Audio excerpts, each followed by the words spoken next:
টানা 2 ঘন্টা কি 2.5 ঘন্টা বৃষ্টি হয়েছে, আর এর জন্য কি রাস্তার অবস্থা দেখেন পুরাই বন্যার মতো হয়ে গেছে মার্কেট চত্বরে।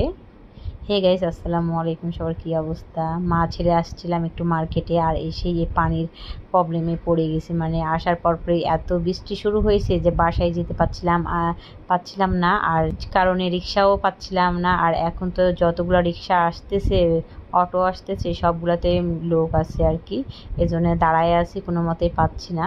আর একটা রিক্সা 10-12 জন একটা রিক্সাকে ডাকছে, কাকে নিবে বলেন? প্রবলেমে পড়ছি। আর এই বৃষ্টির কারণে, বৃষ্টি যখন একটু হালকা হয়েছে তারপরে এত জোরে জোরে মেঘ চমকাচ্ছিল, এর ভয়ে তো রিক্সায় উঠতে পারি না। তো এখন যাই হোক, বৃষ্টিটা নেই কিন্তু হালকা হালকা হচ্ছে, এই জন্য দাঁড়ায় আছি আর কি।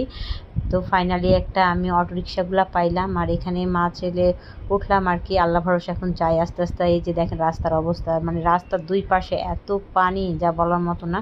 আসলে ট্রেনগুলো এখন পানি যায় কি না বুঝতে পারছি না, কারণ এই প্রচুর প্রবলেম এই ড্রেনের কারণে।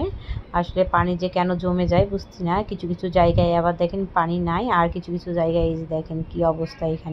এখান থেকে শুরু হইলো পুরো একবারে বৃষ্টি, পানি জমে গেছে, একদম বন্যার মতো হয়ে গেছে। আসলে এটাই আমাদের চাঁপাইনবাবগঞ্জের বন্যা আর কি, বৃষ্টির পানিটাই জমে যায়। আর এটাই আসলে অনেক প্রবলেম হয়, আপনার রিক্সা অটো কিছুই পাওয়া যায় না।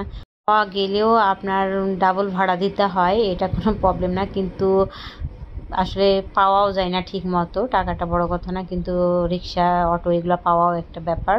তো এই যে দেখতে পাচ্ছেন পুরা রাস্তায় একদম পানি জমে গেছে।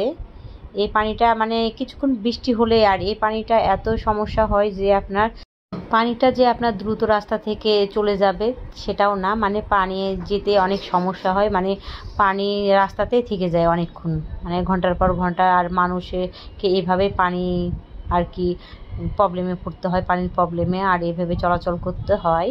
তো আজকের ভিডিওটা কেমন লাগলো, আর এইরকম কে কে মার্কেটে এসে আটকাই যান, বা কে কোথায় আটকাইছিলেন আজকের এই বৃষ্টিতে, অবশ্যই কমেন্টে বলবেন। আসলে আমি তো মার্কেটে গিয়ে আটকাই গেছিলাম, আর আপনারা কে কোথায় আটকাইছেন, আর পানির জন্য কে কোথায় আটকিয়েছিলেন বলবেন।